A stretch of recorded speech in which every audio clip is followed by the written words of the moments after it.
konti na maubos. Oh, 21 pieces na lang po. Tingnan mo to. Konti na lang. Ay, tingnan mo. Yan yung mga classmate natin nung high school na walang mga narating. Kaya naman Oh. pala amoy pugo dito eh. Kasi may mga bulok. Bakit kayo naka-block dito sa driveway ni Aling Bebang? Nirent namin tong space. O nirent nyo? Di maniniwala ako. Eh, yan lang yung buhay na meron kayo ngayon. Kaya nga kayo hindi nakagraduate ng high school, di ba? At saka ano to? Ano to? Itlog? Binibenta nyo?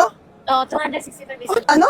265 isang tray. 265? Kasa na yun, 30. Tingin mo, bibilim doon ng tao ng 265. Eh, fresh from the- Eto bagay sa'yo. Uy, teka lang, ayan o, yan. Yan, isa ka pa. Yan. Yan yung bagay sa inyong dalawa. Ano? Ha? I-block nyo yung driveway. Eh, dito nga kami nadaan ng girlfriend ko, itong e-bike ko eh. Sobra ka na. Ano sobra? O bakit, papalag ka?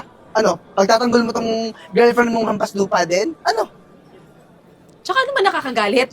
Nagagalit kayo? Alam mo, kung hindi itlog ang binibenta nyo, hindi naman kayo masasampulan eh. Eh kung nagtinda kayo ng mga mahahaling pagkain, di malamang mamahaling gamit din na mapupunta sa mukha nyo. Eh kasi itlog. Kasing amoy nyo, mga bulok, amoy, Tama. di ba amoy abnoy? Ayan kasi, agin nyo kasi lumandi nung high school eh. Tignan nyo, wala kayong narating sa buhay. Tapos, ayan, mga itlog na yan, bagay yan sa inyo. Alam nyo, wag nyo ibenta.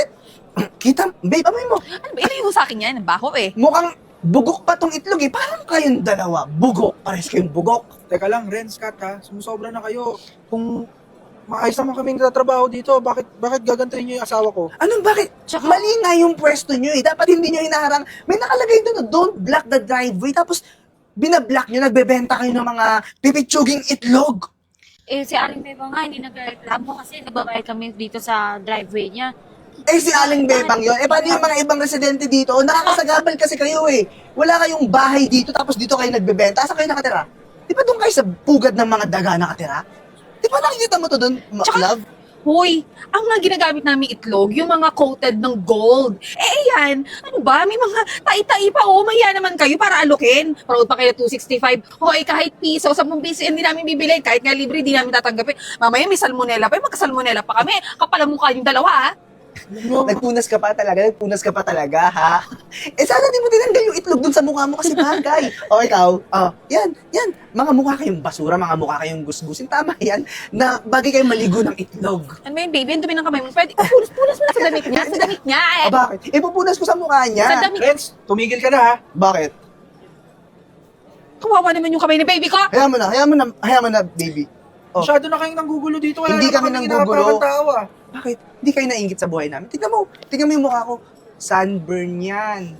Saan tayo galing, babe? Sabihin mo. Si Boracay. Mhm. Last week pa pala yun. Pero kahapon galing kami, Dubai. Dubai, at saka Dubai. Vietnam. Alam nyo, all expense paid ng company namin. Ganun lang naman kayaman yung kumpanya namin. Tsaka ito, e-bike, di ba nainggit? Stroll lang kami, oh. Trip lang yung buhay namin ngayon. Tamang brum lang. Huwag mo naman sila masyadong inggitin. Yabang nyo naman para sa e-bike. Sorte nyo na nga na kung anong meron kayo eh. Tapos, naggaganap pa kayo ng tao. Tapos mababasag nyo. Ay, Dapat lang. Tsaka, di ka ba nahihiya? Nangapi ka, babae pa. Bakit? Inapit naman kita. Gusto mo, suntuin ko yung mukha mo. Pero ayoko. Ano ba, Mahal yung baby? skincare. Sige, subukan mo. Pag sinapak kita, masasaktan yung kamay ko. Magpapagamot ako. Eh, sabog na yung mukha mo eh. ba? Malulugi lang ako, kaya wag na, magpatawaran na lang tayong dalawa. O, sorry kung yan yung nangyari. Ang akin lang kasi, huwag kayong haharang-harang dito. Alam mo, babe, umalis na lang tayo dito. Saka mahirap talaga Kadiri, kausap yung mga kadiri, kadiri. bobo. Ano tayo ba? Tara na. Ah. Yung e-bike natin, bagong-bago pa naman yun. Ingatan mo! O, ano, ha? Diyan lang kayo. Baka bukas, ihahampas ko lahat ng itlog sa mukha nyo kung di kayo aalis din sa pwesto nyo. Tara na, baby. Dandahan pa. Dandahan lang. Grabe. Ang sama ng ugali ng mga kaklase natin na yan. Meron na nga okay ka sila. lang ba? Okay lang ako. Meron na nga sila. Napakamata pobre pa. Kung di sila bibili, bakit kailangan pa nila magbasag ng itlog? Magbasa mga yan. Eh, nung high school pa lang naman, ganun na yung mga yan eh. Yabang-yabang, kabili lang ng e-bike. Puti pa sana kung kotse. Eh, mahal, hayaan mo na. Bukas na lang natin to ipaubos. Sama na lang natin yung iangkat natin na Bago, no? Mm. Saka nakakaya din sa mga customer natin, ganito yung tsura natin. Baka hindi sila bumili. maglinis ka na sa bahay tapos libre kita dun sa paborito mong lugawan. Di naman kailangan ng libre eh. Pero sige na nga. O ano, tara? Ha? Teka lang po. Ay, saglit lang po, pwede po kayong makausap? Pasensya na po sa itsura namin. Bibili niyo po ba yung itlog namin? Sige, bibilhin ko na lang yan. Para Ay, tulong na rin. Kasi, Talaga po. Oo, nakita ko kasi yung ginawa ng dalawang magjowa ba yun? Classmate po namin sila nung high school. Ay, ganun ba? Tapos, binasagan ka pa ng itlog? May mga kilalang bully yun. Dati pa lang eh. O, hayaan nyo na yung mga ganyang tao. Ang mahalaga ngayon, kailangan ko kayo. Saan Ha? po? Kasi nababalitaan ko dito sa mga kapitbahay, gawa ng nagtatanong ako sinong mga kakilala nilang nagtitinda ng itlog. Kailangan ko ng mga suppliers ng itlog. Ay, magandang balita po yan. Mga fresh from the farm pa po tong mga itlog namin. Kaya nga, yun yung sabi ng mga kapitbahay. Kasi yung isa kong naging supplier, Ano? puro bugok yung itlog na dineliver sa akin, dinalugi ako. Hindi naman niya ako pwedeng bigyan ng refund. Hindi na rin ako magpapa-refund kasi ayoko nang maulit yung nangyari dati. Kaya siguro kayo, gawa ng marami ding nakatestify ng mga itlog na binibenta nyo na maganda, tapos malalaki pa, gusto kong masubukan na kayo Ako, naging supplier ko. Hindi po kayo magsisisi. May demo na nga po kami siguro kaya... Ay, nako, kaya siguro nangyayari lahat ng mga bagay. Kita nyo naman, fresh na fresh. Kaya, Ay, nako po, hindi po sa pagmamayabang, wala pa pong nagre-reklamong may bugok kaming itlog na napapasama sa mga pinagbebenta po namin. kaya nga tingnan mo, Naku ma'am, hindi po kayo magsisisi kasi ito pong mga itlog namin, inakakat pa po namin ito sa Bulacan. Maliit na negosyo lang po mula po sa mama at papa namin. ganun ba? Nagpatay na pala ng ilaw si Aling Bebang. Kaya nga baka time yun na para umalis. Pero ayun na nga yung napag-usapan natin, kayo gagawin yung supplier. Ganito lang, magkita tayo bukas dito sa POTG restaurant. Malapit lang dito. Nasa kabilang kanto lang. Opo, pamilyar po kami pamilyar po doon. kami Nakain po kami doon, ma'am. O, ganun ba? O sige, doon tayo magkikita. Doon natin pag-usapan yung about sa pagsusupply nyo. Kasi ayoko ding laging may palpak sa pagsusupply ng mga itlog ko Siyempre, malulugi din ako. Opo, mahirap nga po yun. Ma'am, pasensya na po. Hindi ko po nakuha yung pangalan nyo. Ay, ako pala si Eden. Joshua po. Si Aryan po. Hindi na po ako makikipagkamay kasi po, madumi po ang kamay ko. Okay lang May yan. itlog po. Okay lang, naiintindihan ko. Basta yun na yung napag-usapan natin ha. Magkita na lang tayo bukas doon Sige sa po, ma'am. restaurant. Tapos itong Ay! itlog, dali nyo na po kahit hindi nyo na po bayaran. Ay, Para hindi. matest nyo po. Babayaran Tapos, ko to bukas. Ay, nako po, kahit wag na po. para matest nyo po. Malaking bagay na po na tinulungan niyo po kami. O siya, kung yan naman yung gusto nyo, edi salamat. So bukas na lang. Siguro mga alas 6 ng gabi. Alas 6 ng gabi. Oo. Sige Para po. makabenta na kayo. Siyempre, alam niyo naman, busy din ako na tao. So, kita-kits na lang tayo ha. Opo. Sige po, sige po. Salamat po. ulit. Salamat po. Ang swerte naman natin. Ano pa, hindi ko alam mo unahin ko. Siguro, Kontakin natin yung supplier natin. paligo ka muna. Ayaw nga pala, kailangan ko malaman. Tapos, tawagin natin sila mama, papa, para makapag-prepare sila ng ng Mga bagong pabili. batch, di ba? Bagong batch itlog. Sige, tara. Tara na. Oo nga, hindi nakakabahan ako. Yung damit natin, okay lang ba to? Liga. Oo, okay lang naman yan. Di Hoy! Paano kayo nakapasok dito sa mamahaling restaurant? Aber? May kikitain kasi kami dito eh. Sino kikita niya? Si San Pedro? Wala pa. Huwag kayong mag-alala. Excited ka mamit si San Pedro? Hindi pa ito yung panahon. Tsaka hoy, hindi to karinderya ha. Baka kala nyo karinderya to. Turo lang. O hindi to pangmayaman to. Ang in-order dito steak. Wala ditong lumpia. Walang togi dito ha. Paborito nila yung, paborito mo yung panset, yung nakasupo, tapos gagano mo kakainin. Teka lang nakakakain naman kami dito kapag nagse-celebrate kami ng anniversary namin. Oo. Huwag kang magsinungaling. Hoy, wala kang credit card, walang card payment lagi dito. Tsaka debit card. Anong pinagbabayad nyo? Barya yung tagpipiso? Hindi tinatanggap yun dito. 7-Eleven lang kayo yung 29 sisig. Yun ang pinakain nyo, diba? Renz, Kat, pwede ba kung wala kayong magandang sasabihin? May marami namang bakanting upuan doon eh. Bakit kaya hindi kayo lumipat doon? Kasi dapat kami ang nandyan. Kasi dahil nga nagmamaganda kayo, feeling mayaman kayo, amin talaga yun regular customer kami dito. Kaya kayo mga first time yung kumain dito, di ba? Tama. Kung hindi ba namang bobo tong dalawang to, yung pangalan namin nandiyan sa upuan, Renz and Kat. Alam niyo bang sa amin na yan? Naka-reserve kami dito, lagi-lagi kami kumakain dito. First time niyo dito? Hindi. Bakit nga kayo nakapasok? Bakit nga kayo nakapasok? Hindi lang Sobra ka na. Bakit? Bakit din, ha? Aray! Hindi! Anong gagawin mo? Huwag mo akong sasaktan dito. Dito yung asawa ko. Tsaka hindi, mag-skandalo kami. Subukan mo siyang saktan. Kaya nga, tsaka lugi ako. Pogi-pogi ko eh. Makinis ako. Mukha mo basag na. Pangit. Tama. Alam nyo, magiging mabuting tao na kami sa inyo ha. Hindi na namin kayo aawayin. Umalis na lang kasi kayo dito kasi hindi kayo bagay dito. Mga kutong lupa. Ayun na, nagiging mabait na kami. Baka naman pwede, please po. Umalis na po kayo. Dito po. Pwede ba? Pwede po ba yun? Friends, Kat, hinatid kami dito ng waiter kanina. Nagpa-reserve din kami kasi imimit namin si Miss Eden. Yung may-ari ng restaurant na to. Hindi na kayo sa ulo. Inimit nyo yung may-ari ng restaurant. May kutong lupa ka. Ito garapatan. Laki ng ulo. Inimit nyo yung may-ari ng restaurant. Baka naman. Paano? Teka. Baka naman kasi magmamakaawa sila. Lumiluluhod sila. Please, baka ay, naku, malamang ganyan ang gagawin ng mga yan. Magsusulisit. Okay, asan na yung certificate? Death certificate nung lola na namatay na pinagawa nyo? Kunyari lang yun, no? Namatayan kayo, hingi kayo ng abuloy, tama?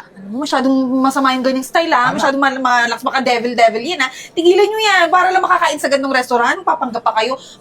Naku. Masama yung ganyang tapos ng bibig niyo ha. Kanina pa kayo eh. Baka basagan kita ulit na itong sa mukha, di ka natuto? Huwag mo akong tignan, huwag mo akong sasaktan, sige! Grabe naman kayo. Grabe, mahal. Ayoko mag-skandalo dito, baka pag sinapa ko gumante. You know, yung ikaw na lang magampas, hampas mo sa ulo niya. Sige. Hoy! Teka lang! Anong ginagawa nyo dito, ha? Bakit dito kayo nag-i-skandalo sa sarili kong property? Dito sa restaurant ko? Anong nag-skandalo? Sila naman yung nagsimula. Kasi dapat upuan namin yan, eh. Wala naman, sure naman kami na walang pambayad yung mga yan, eh. Inaagawan kami ng pwesto dito. Teka Tama. lang. May naka-reserve ba dito na pangalan nyo? Parang wala naman akong na-receive from the reception na may nagpa-reserve dito. Actually, sila ang pina-reserve ko dito. Kasi, meron kaming pag-uusapan na importante. Kaya kung gusto nyo, humanap kayo ng ibang upuan, o kung hindi nyo naman tanggap na pinagsabihan kayo ng may-ari, pwede kayong humanap ng ibang restaurant. Or kung hindi nyo afford, sa karinderya na lang kayo pumunta. Anong hindi afford? Regular customer. Ito yung hindi afford. Ayan yung paalisin mo, hindi kami. Alam mo, kayo, namumukhaan ko kayo eh. Tama. Kayo yung nambasag ng itlog sa mukha ni Arian. Ako yun. Bagay na bagay, di ba? Binato ko pa nga yung ibang itlog dito sa malaking ulo na to eh. Bagay naman sila kasi mga basura. Friends, mas na kayo. Ang gugulo lang kayo dito, nakakaya naman sa ibang customer, oh. Oo, aalis na lang kami kasi mag-aaksaya pa kami ng panahon dito sa... Alam mo naman, masarap dito sa restaurant mo. Hoy, Bakit kayo nandito? ikaw may-ari ka. Babagsak tong restaurant mo kasi di mo kilala yung binabangga mo. Tingnan natin. Let's go na, baby. Pasensya na kayo, ha? Medyo natagalan ako. Tuloy, napag-initan pa kayo ulit ng dalawang yun. Ma'am, kami nga yung dapat humingi ng pasensya eh. Nagkagulo pa dito. Nakakaya naman po sa mga tao. Customers niyo po, nagtitinginan na po. Kayaan nyo, pagsasabihan ko na lang yung security guard na kung sakaling bumalik sila, hindi na papasukin dito. Banned na sila dito. Eto pala, pag-uusapan natin yung tungkol sa sinabi ko kagabi na about sa pagsusupply ng mga itlog dito Yes, sa restaurant ko. So, ano ba, di ba nabanggit mo may supplier ka sa Bulacan? Yes po, mga pamilya rin po namin. Mama, papa, lolo, lola. May maliit po kami na... Pagpalihan doon. Nabanggit nyo ba na may client na kukuha para mag-supply sa akin? Yes po, ma'am. Bali, nakausap ko sila kagabi lang po. Opo. Ayun, excited na nga po sila eh. Sa totoo nga lang po niyan, may pinag-iipunan pa po kaming maliit na lupa. Katabi lang rin po nun. Kung makaipon po kami, at least maparami po namin yung production namin. Malaki pa yung poultryhan po namin doon sa probinsya. Ganun ba? Di, magandang plano yan.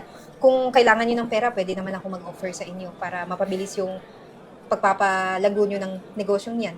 Ay, naku po ma'am. Malaking tulong na nga po itong kinuha niyo kami supplier niyo eh. Ano ba kayo? Okay lang yun. At least ako, di ba, kung imbis na maghanap ako ng ibang supplier, edi sa inyo na ako. Edi, ganito na lang. I-deal ko na ako yung magiging investor nyo. Bibigyan ko kayo ng pera para mapabilis yung paggawa nyo ng extension for the poultry. Ako, natutuwa sila mga papa niya. No, totoo lang. Ma'am, hindi ko po alam kung anong sasabihin ko sa inyo, pero maraming salamat po talaga. Naku, walang anuman.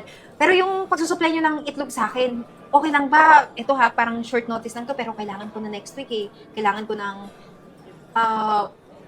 1,000 trays. Kaya nyo ba yun? I-supply sa akin? Ay, Kayang-kaya po, ma'am. Diyos ko po, wala pong problema. Kayo pa ba? O siya, sige. Sa opisina, pupunta kayo doon mamaya, tayo, tapos magpipirma kayo ng kontrata na kayo magsusupply sa akin.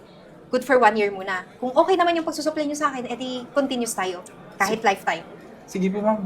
Excited na ako. Ay, ma'am, thank you po. Ito, malinis na po yung kamay ko. Walang Ma'am, anuman. thank you po. Thank you po. Walang Thank anuman. you po. Alam ko gutom na kayo dahil sa kakahintay sa akin. Pasensya na ulit. Sige, pupunta muna ako sa kusina para sabihan yung kuko na paglutuan kayo. Sige, ma'am. Maraming salamat po, Ma'am, ma'am. kung pwede po, sumabay na rin po kayo sa amin. O sige, sure. Pero may asikasuhan lang ako saglit, pero pumunta ako kagad dito. Okay? Sige po, sige, Sige, po. enjoy muna kayo dyan, ha? Salamat po. Oo, mahal. Ito na yung tagal natin pinapangarap, di ba? Ang bait ni ma'am, no? Kaya, Swerte yung ma'am, yung makaka-partner niya. Mabuti ang puso. Sana lahat ng tao ganun. Kasi katulad niya. sila mama papa, iniisip ko dun. Excited na yung mga yan. Eh. Kaya nga eh. Pagutom na rin ako. Hindi Masarap na ulit na- tayong makakain dito. Ay, masarap pagkain nila dito eh. Ayan na, ayan na. Sana ikat. O ano ngayon, lintik na buhay to. Nalobat pa tong e-bike. Anong oras pa tayo makakauwi niyan? Nilalamig na ako. Ang gagawin natin ngayon, wala tayong trabaho. Pambihira ka naman kasi. Pati ba naman yung office supply, ninakaw mo pa. Dinekwat mo pa. Sino ba nag-utos sa akin? Di ba, ikaw din. Sabi mo, kumuha tayo ng mga supply dyan sa opisina. O, mas malala ka. Kinuha mo yung printer. Ano nang gagawin natin yan? Ewan ko, mag-apply. Di maghanap ng trabaho. Hay! Saan kayo pupunta? Ano? Saan nyo dadalhin yan? Magtatago kayo? Magbabayad naman kami sa'yo eh. Ano magbabayad? Ilang buwan na kayo hindi nagbabayad ah? Ibit, konting buwan na lang na palukit kasi natanggalan kami ng trabaho Nawalan ni kami ng Kat, trabaho. di ba? Wala akong Nabalitaan pakialam. Kung kinuha nyo yung e-bike na yan, ngayon, yung buwan-buwan, hindi kayo nagbabayad. O, problema ko pa yun. Hindi, kaya nga kami nakikiusap, di ba? Binigyan ko na kayo ng palugit ah. Ibit, baka naman konting awa na lang sa amin. Wala na kaming pwedeng gamitin, di ba? Oo nga, layo-layo ng bahay namin. Di ba sa dulo, tapos mawalan kami ng service. Paano naman? Yan na nga. Ayan na nga sinasabi ko. Yung mga problema nyo yan, hindi ko na problema yan. Kumuha kayo ng e-bike kasi sabi nyo, babayaran nyo buwan-buwan. Ngayon, wala na kayong pambayad, binigyan pa kayo ng palugit. Ano nangyari? Ito na lang yung service namin. Huwag mo nang kunin to. Wala na nga kaming trabaho. Maghahanap pa kami ng bagong trabaho. Babayaran ka naman namin eh. Oo, pag nakapasok kami, sigurado makakabayad kami agad sa'yo lahat ng kulang namin. Babayaran namin agad. Pero huwag naman muna ngayon. Kawawa naman kami. Tama na yan, tama na paliwanag. Kukunin ko na yan. Akin na. Hindi! akin na. Ibit! Wala na kang akin na yung susi. Babayaran Umalis kayo dyan. Babayaran ka Hindi naman naman kayo namin eh. nagbabayad. Anong ginawa niyo sa e-bike na to? Ano nang gagawin natin? Sa'yo ka naman maglakad. Ewan ko kasi sa'yo. Puro ka na lang sugal, nabaon na tayo sa utang. Tapos ngayon, nawalan pa tayo ng trabaho, oh. Di ba, ikaw? Puro ka online shopping. Ako pa, sinisisi mo pa ako. Paano? Yung bahay natin, di ba nabenta yun? Di ba kasalanan mo rin naman yun ah? Oo nga, nabenta. Kailangan natin na matutuluyan. Oh. Papalayasin na rin tayo doon. Kailangan natin na upahan. Anong gagawin na natin ngayon? Teka, Nagkamalas-malas naman yung buhay natin. teka nga. Naalala ko kasi yung bagong branch ng POTG ba yun? May opening sila, pero may nakalagay doon hiring. Yung restaurant na malaki? Oo. Try kaya natin doon. Mag-apply kaya tayo. Mali mo naman. Ay, ayoko maglakad. Baka Wala. Ako, tatakbo ko. Pasan mo ako kung gusto mo. Diba, kabayo ka naman. Ay, wow. Dapat sa'yo kasi kwabo ka, diba? Tas mo ko. Halika na. Bibiro pa. Bilisan mo na. Matay ka lang naman. Kupad-kupad na naman ito maglakad. Yan na nga eh. Sir. Good morning, sir. Sir? Mag-a-apply kami ng trabaho kaso nagtataka kami. Sabi sa amin dun sa HR, dito daw kami dumiretso sa CEO. Kayo po pala yung CEO dito sa kumpanya. Nagtataka kami bakit pinatawag mo kami agad. Siguro, nakita mo yung resume namin, no? Ang ganda ng credentials. Ang galing-galing namin dalawa ng asawa ko. Oo, sir, naku, kung tatanggapin mo talaga kami dito sa kumpanya mo, hindi ka magsisisi. Sir. Sir. Sir? Sir. Sir? CEO? Josh? CEO? Ano? Ikaw ang CEO ng nangyari? kumpanyang to? Tataka ka. Tataka kayo. Na yung nilalait-lait nyo ngayon, may sarili ng kumpanya. May mga sarili ng branch ng restaurants. Oo nga. Totoo nga yung sinasabi sa atin na nakaraan doon, yung Oo nga, sino yung nagbebenta? Yung maman. Alam nyo, may isa pang tao na gustong-gusto rin kayo makita. Sis. Mahal, Hi, Arian. Hi, Arian. Anong ginagawa niyo dito? Magandang araw. Hindi namin alam na kayo na pala yung may-ari ng kumpanyang ito. Mag-a-apply kasi sana kami ng trabaho. Matagal na kasi kaming palaboy-laboy ni Kat eh. Naghahanap kami ng trabaho pero walang tumatanggap. Tsaka, Mahirap hindi.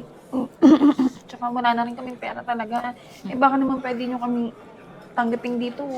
Makikiusap kayo sa amin ngayon pagkatapos na ginawa niyo sa asawa ko. oo, Josh.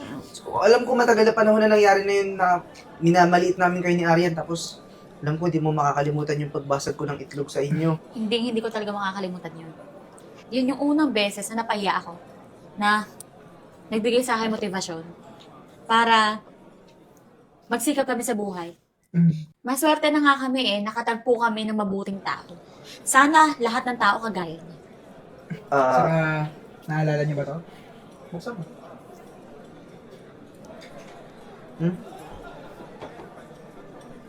Ito yun. Basag na itlog. Yan yung itlog na binasag niyo sa ulo ng asawa ko. Tinabi namin. Ginawa namin memento para maalala namin kung gaano nyo kami nilait noon. Tapos, ginawa namin, kaya yung sabi ng misis ko, motivation para masipagan pa. Eh, siguro naman, matagal na panahon na yun. Baka naman napatawad nyo na kami. Hindi yun yung Kat. Gusto kong humingi ng tawad sa inyong dalawa. Ito pala yung naging epekto ng ginawa ko sa inyo yun. Josh, tsaka Arian, sobrang patawad. Sana mapatawad niyo pa ako sa nagawa ko. Kaya nga, di ba? Bilog ang mundo. Hindi palaging nasa taas ka. Hindi palaging nasa baba kami. Aangat at aangat din kami. Lalo na pagka wala naman kami tinatapakang ibang tao. Saka siguro yun din yung kaibahan namin sa inyo. Hindi rin kami nagtatanim ng galit. Siguro, gusto lang namin maalala kung ano yung ginawa niyo. Pero at least diba, naging parte kayo ng pag-unlad namin. Naku. Arian, Josh, sobrang nanlulumo ako tsaka nahihiya ako sa ginawa ko kasi ito na lang ako ngayon, no? Tapos kami ng asawa ko, para kami basura ngayon na lumalapit dito naghahanap ng trabaho pero hindi nyo kami tatanggapin. Maintindihan ko naman eh. Gusto ko lang din humingi ng sorry para sa mga nagawa ko noon. Talaga lang naman talaga yung patawad nyo kami. Kahit hindi nyo na kami tanggapin, mas importante naman talaga yung, kasi yung ginawa namin sa inyo dati halos parang walang kapatawaran. Sino ba naman kami para hindi magpatawad? Ang Diyos nga, napapatawad kami pa kaya. Saka, napag-usapan na namin yung mag-asawa. Ako yung CEO ng company. Si Mrs. yung head ng HR. Gusto niya rin naman kayong bigyan ng chance. Sana yung chance na ibibigay namin hindi nyo sayang. At sana, huwag na kayo umulit. Umulit ng kagaya ng ginawa niyo sa akin. Naku Josh, Arian, Maraming hindi namin sasayangin to. Promise. Papakita namin sa inyo kung paano kami nagbago ng asawa ko sa lahat ng mga pinagdaanan namin tsaka sa bagay na bibigay nyo sa amin ngayon. Kahit sa pinakamababang posisyon pa kami, gagalingan namin. Diba? Oo, tama yung gagawin namin yung best namin. Actually, yun naman ang gusto namin marinig sa inyo. Na karapat-dapat kayo sa posisyon na ibibigay namin. O ano yan? Paano ba yan, mahal? Start na sila tomorrow? Ikaw ang magdesisyon, ikaw ang HR. Start na kayo tomorrow. Bawal ma-late. Time is gold. Nako, Salamat. karapat dapat kayong tawagin Sir at Ma'am. Sir Josh, Ma'am Arian, gagawin namin lahat. Hindi namin sasayangin lahat yung tiwala na binigay nyo. 8 a.m. sharp, ha? Nako, Ma'am, Sir, aagahan pa namin sa 8 a.m. 7 a.m. pa lang po, nandito na kami. Sige, salamat ulit.